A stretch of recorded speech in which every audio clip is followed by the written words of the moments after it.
আসসালামু আলাইকুম ওয়া রাহমাতুল্লাহ। আজকে আমরা কোরআন থেকে জানব কিভাবে কথা বলতে হয়। নাম্বার 1, কথা বলার সময় সতর্ক হও, কারণ তা রেকর্ড হচ্ছে। সূরা কফ আয়াত 18। নাম্বার 2, সঠিক ও উত্তম কথা বলো। সূরা আহজাব আয়াত 74, সূরা বাকারা আয়াত 83। নাম্বার 3, অনর্থক কাজ বা কথা পরিহার করো। সূরা মুমিনুন আয়াত 3। নাম্বার 4, কথা বলার সময় কণ্ঠস্বর নিচু রাখো। সূরা লুকমান আয়াত 19। নাম্বার 5, গালি গীবত ও অপবাদ বর্জন করো। সূরা আনআম আয়াত 108।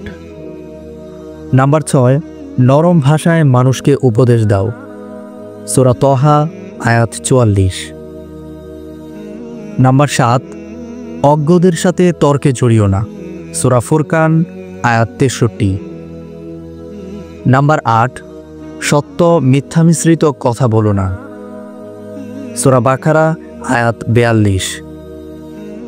নাম্বার 9, নারীগণ পরপুরুষের সাথে কোমল কণ্ঠে কথা বলো না। সূরা আহজাব আয়াত 32।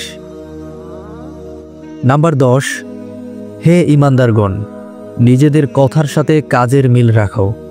সূরা বাকারা আয়াত 44। আল্লাহ তাআলা আমাদেরকে এই কোরআন থেকে নেওয়া কথাগুলো বোঝার এবং মানার তৌফিক দান করুন। আমিন ইয়া রাব্বাল আলামিন।